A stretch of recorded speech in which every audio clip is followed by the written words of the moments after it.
Sa magandang araw, mga kasama. So alam nyo ba na isa sa pinakamahal na parte nung pagbuo o yung pag-construct ng New Pasig City Hall, yung tinatawag natin na structural. So bakit? Dahil gagamit po tayo ng tinatawag na base isolation technique. Ito yung method kung saan paghiwalayin ang pundasyon tsaka yung superstructure ng isang gusali o building. So, bakit natin paghiwalayin? So, ang prinsipyo nito ay upang ma-isolate natin yung vibrations ng ground in case of earthquake para hindi magkaroon ng significant damage yung ating superstructure o yung part na nasa bandang itaas ng ating building. So yung pundasyon ay totally isolated. So pag nagkaroon ng ground movement, so yung ating superstructure ay stable. So hindi siya masyadong apektado ng frequency nung seismic activity or ground movement kung gumalaw ang ground due to earthquake.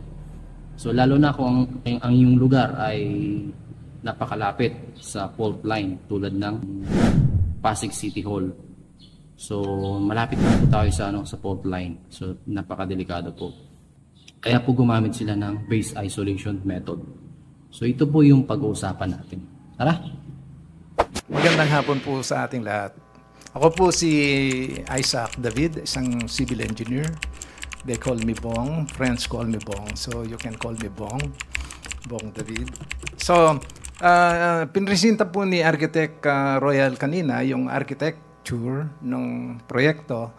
At ang function po ng arkitekto ay kung paano maging functional at as he has mentioned at maganda, no? At inspiring magtrabaho. So kami po, ang mga ininyero, i-interpret naman po namin kung paano ito maging maganda at safe at saka what do you call this, durable and structurally sound. So pinag-aralan po namin ang lugar ng ating proyekto at nakita namin ang dalawang bagay na how do you do this? Hindi po ako teki, sorry. Okay, thank you. Okay. So, pinag-aralan po namin yung lugar or the project site, no?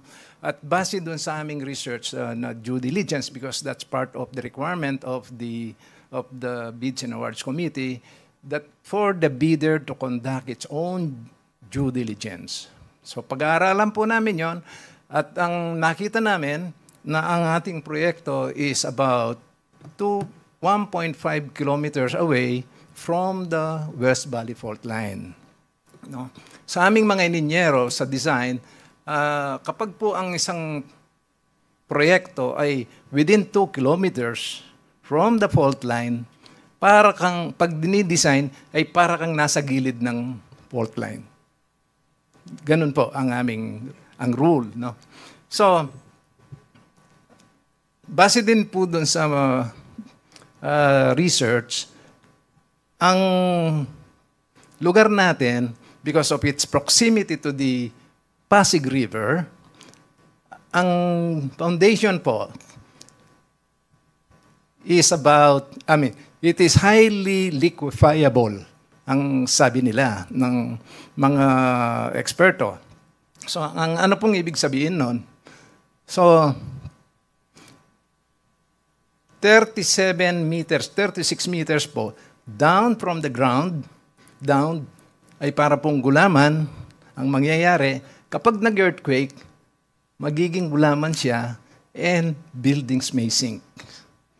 Nakita po natin yan, nangyari yan noong nag-earthquake sa Baguio, ang mga buildings sa Dagupan, lumubog. Yung mga gasoline stations, yung mga tangke, nag-pop out from the ground, no? Because of the liquefaction. So, dahil po dun sa 600 meters away lang ang proyekto natin dun sa Pasig River. So, ano po ang nakita namin? Every year, almost every year, ang lugar natin ay susceptible sa flooding. Mga 1 meters to 2 meters. So, ang nangyayari po, nakasubmerge ang ating lugar pag malakas ang ulan. So, paano po namin yan i-mitigate? So, ang ginawa po namin ay kailangan yung para hindi mag-sink ang building, kasi po yung sinasabi ng mga scientifico, hindi lang alam kung kailan mangyayari yung the big one. That would generate around 7.3 magnitude. Very destructive po yan, ang earthquake na 7.3. Hindi pa natin na-experience yan. Ewan ko kung yung sa Baguio, mga 7 point something, but this is 7.3. It is mas malakas po siya kaysa sa 7. Hindi lang 0.3. It's exponential po kasi ang ano ng earthquake, no? So, ang ginawa po namin, at hindi pa ito nagagawa ng iba, ay ipafound po natin kung ito yung building natin, ang pinakamatigas na based on our due diligence, nag-conduct po kami ng soil boring, no? So, we had to bore the ground. Nag-research muna kami. Ang sabi, based on the research, ang mga piles around the area are only in the vicinity of about 10 to 15 meters. Pero since sabi ng mga scientifico, highly liquefiable at saka because of its proximity to the earthquake zone, nag-conduct po kami ng sarili naming information to determine whether the soft foundation ay gaano kakapal. Nakita po namin, it's not only 15 meters, it is more than double that. 36, 35 meters. Ibig sabihin, kapag nag-earthquake po, posible yung building, dahil liquefiable yung foundation natin, makahululubog. Bababa by itself during the earthquake. So, anong gagawin? We have to put piles 37 meters down the ground. At lahat po ng columns, yung poste, ay lalagyan namin ng base isolation, no? Seismic base isolation. Ano pong silbi nun? Yung buong building, it has about 75 columns. Lahat ng poste nun, meron pong nakatouch na base isolation mechanism, parang spring yan, goma. Pag yan ay nag-earthquake, itong building natin, it will remain the same, it will remain steady, yung ilalim ang gumagalaw. No? So, sabi nga po ng iba, pwede kang mag-operasyon kahit nag-earthquake dahil hindi tayo gumagalaw. No? Ang ibaba po, parang sa kotse, yung mga shocks natin naglalaro, yung kotse mo ay steady ka lang. Yan po ang ating ilalagay. So, I don't know of any building dito sa Metro Manila na nagkaroon ng ganun. Bakit po namin ginawa yan? Because it's required under the rules and under government executive orders. Nagkataon po siguro, tayo lang ang naka-encounter ng ganitong klaseng proyekto, kaya natin ito ginagamit. No? So, kung nakikita po ninyo ito, nag-earthquake yung sa ibaba yung gumagalaw. Hindi po natin mapipigilan yung earthquake, pero pwede natin pigilin na masira yung building natin. So, hindi po ito capriccio. Hindi po whims. It is a requirement. This is a government facility. it has to be the last man standing within the area.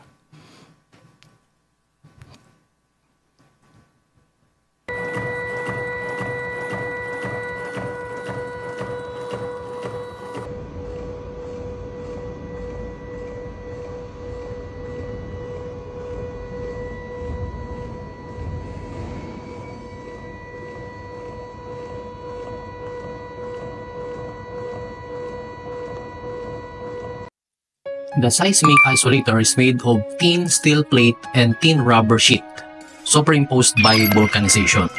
So nakapagbigay po ito ng sufficient vertical bearing capacity but also has great horizontal deformation capacity. Under normal circumstances, the service life can meet or even exceed the requirements of design and specification for the service life of isolated buildings.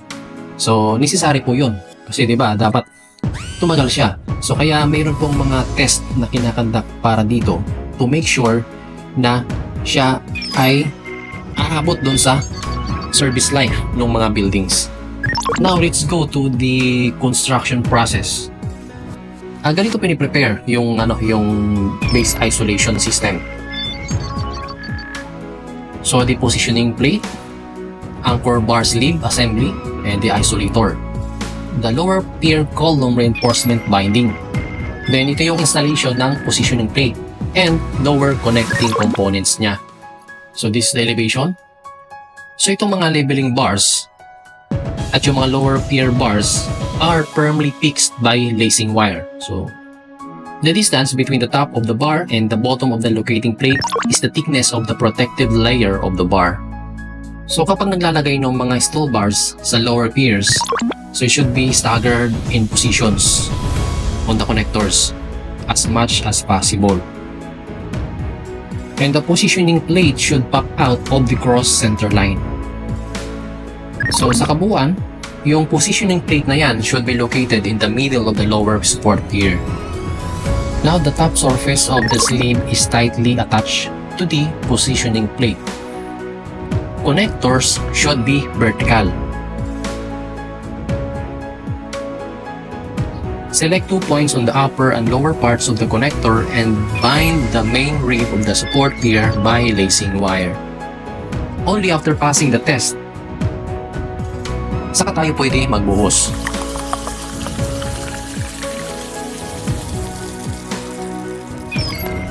Then remove the positioning plate.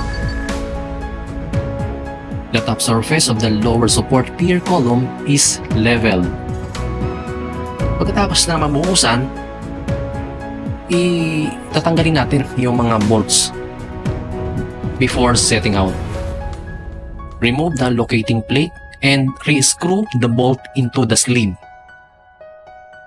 The receiving surface of raw pulp is flattened and calendared. Then yung top surface ng lower pier column, kailangan natin i-remeasure and should be recorded. The finished concrete pouring surface should be slightly higher than the top surface of the sleeve by 2 mm to 3 mm. That's the standard. So kapag na-reach na natin yung 75% of the design strength ng ating concrete, pwede na nating install ang ating isolator. But before installation, check muna natin yung flatness of the top surface of the lower pier with a level and polish it partially. Then check natin yung levelness, yung flatness, yung elevation ng top surface of the lower pier and start the isolator installation kung wala na tayong makikitang mga error. Kasi mayroon po na magkaroon dyan ng mga pagkakamali sa pag-install. So dapat ay halos zero ang tolerance po natin dito. But first, check natin muna lahat ng isolator bago natin ikabit. Then, after ng installation, check natin yung kung level ba yung ating isolator. And check din natin yung elevation ng top surface ng ating isolator. Saka natin i-install yung mga dapat na naka-embed na mga component nito. Pagkatapos natin maikabit yung isolator, yung mga expert na dapat mag-check for quality assurance and quality control, so sila yung mag-verify kung ang ating isolator ay properly installed at kung ito ba ay within the acceptable limit. Only then na dapat maipasa yung test na yan, saka natin itutuloy sa next na step. Let's go to construction of the upper pier and isolation layer, yung beam natin tsaka yung plate. After the installation of the isolator and the installation of the upper embedded components, so po-proceed na tayo sa construction stage ng ating superstructure. So take note, yung construction ng superstructure natin for isolation building, so ito yung standard na ginagawa natin sa construction. Kung anong process ng isang conventional na construction ng building, we will follow the same process. Now, for seismic isolation structural measures, ito yung mga qualified personnel o yung mga inspector natin or kung sino man yung mga expert dito, sila yung magbe-verify ng structural measures na dapat na ginagawa during the erection of the building para ma-guarantee natin yung good performance ng ating isolator. Kasi mababaliwala yung or pwedeng ma-compromise yung ating structural safety kung hindi natin susundin yung tamang procedure or yung tamang process in the installation of isolator. So dapat nating tandaan na yung reasonable setting of seismic isolation structural measures ay napakahalaga. The same way kung gaano kahalaga yung installation ng seismic isolator natin. So this is isolation joint. So yung isolation joint na yan ay divided into vertical isolation joint and horizontal isolation joint. So yung joint width and joint height shall meet the design and specification requirements. The key control, outdoor steps, ramps, platforms, elevator shafts, and isolation joints with high and low difference positions. So, yung mga yan ay dapat natin na nag-check.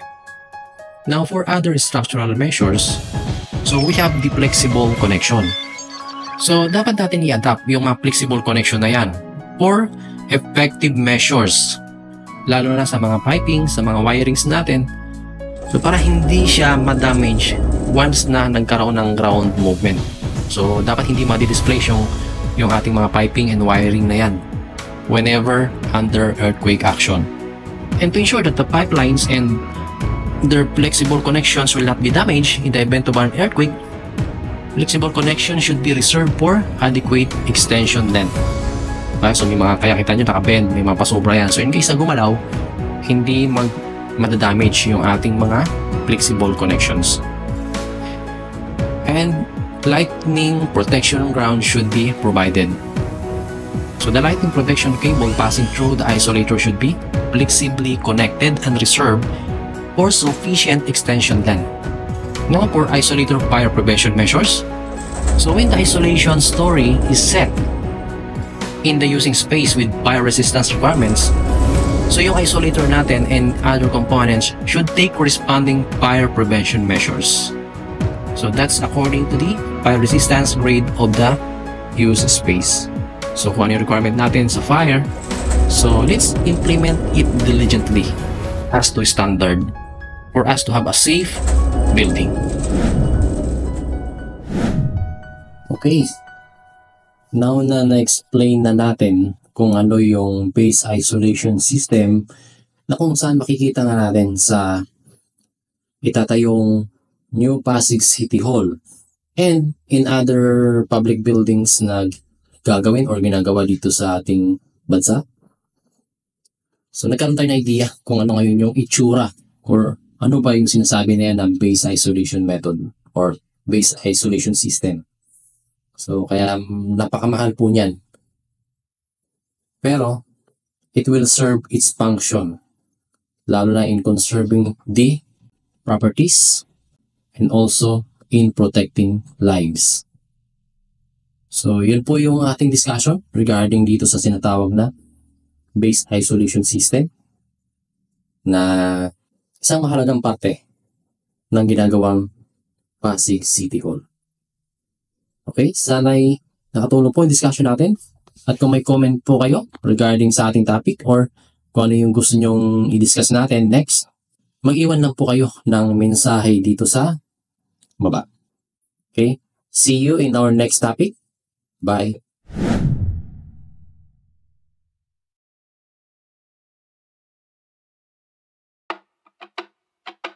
There are so many things I want to buy, but I'm broke, so I stare at my phone and cry. I'm praying for a sugar daddy or a mommy.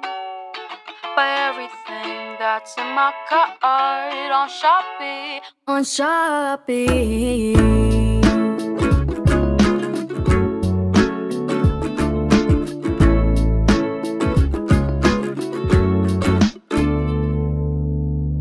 My mama tells me to buy only the things that I need.